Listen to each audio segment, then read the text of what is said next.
Hikayat Antu Ayek.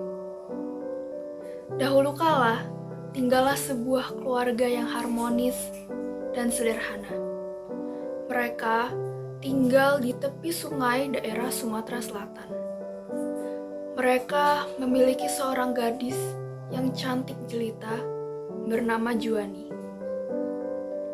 Juani banyak disukai orang-orang karena memiliki paras yang cantik.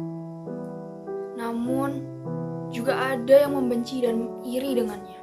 Tetapi juga banyak sekali lelaki-lelaki tampan yang ingin menikahinya.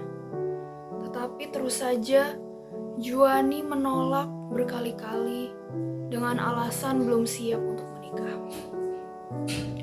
Kedua orang tua Juani merasa khawatir kalau misalnya nanti Juani akan menjadi perawan tua. Tetapi Juani berusaha untuk meyakinkan kedua orang tuanya bahwa akan ada seorang lelaki sesuai kriterianya yang akan datang menemuinya. Hingga pada suatu hari, ladang kebun kopi milik ayah Juani mengalami kekeringan. Semua tanaman kopi ayah Juani hangus dan gagal panen. Akhirnya mau tidak mau, untuk mencukupi seluruh kebutuhan biaya hidup mereka, akhirnya ayah Juani terpaksa untuk berhutang kepada Renteri Kaya. Semakin lama, kebun kopi milik ayah Juani belum saja membaik. Kekeringan terus melanda. Akhirnya, utang mereka semakin lama menumpuk dan tidak bisa dibayar. Karena ayah Juani tidak mampu membayar uang sebanyak itu, akhirnya Renteri Kaya itu menawarkan sesuatu. Renteri Kaya itu menawarkan hutang itu akan lunas jika ayah Juani mau menikahkan putrinya, sang Juani, dengan anak atau putra Renteri Kaya itu. Karena sudah terpaksa dan tidak memiliki pilihan yang lain, Juani pun merasa iba kepada ayahnya. Akhirnya mereka sepakat untuk menikahkan kedua putra dan putrinya. Putra Renteri Kaya itu bernama Bujang Juandan. Akhirnya, Bujang Juandan dinikahkan oleh Juani. Tetapi sebelum hari pernikahan tiba, Juani tetap saja merasa tidak bahagia. Walaupun Bujang Juandan dan Renteri Kaya itu memiliki uang yang berlimpah dan kaya raya, itu tidak cukup untuk membuatnya bahagia. Mengapa? Karena Bujang Juandan memiliki penyakit kulit yang tidak bisa disembuhkan.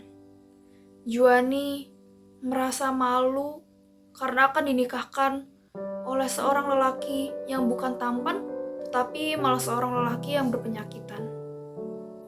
Di hari pernikahan mereka, Juani terus diisi oleh seluruh pemikiran-pemikiran yang buruk tentang dirinya. Dia memikirkan bahwa suatu saat nanti akan ada banyak orang-orang yang mencemoohkannya. Dia akan memiliki seorang lelaki yang buruk rupa, memiliki penyakit kulit. Karena merasa putus asa, akhirnya Juani memutuskan untuk mengakhiri hidupnya dengan terjun ke sungai yang sangat dalam. Akhirnya keluarga Juani berusaha dan mencoba untuk mencarinya. Keesokannya, mereka menyadari bahwa anaknya, si gadis itu, sang Juani, telah tiada. Konon katanya, sekarang di sungai di daerah Sumatera Selatan, sering terdengar suara teriakan menangis dan minta tolong seorang gadis.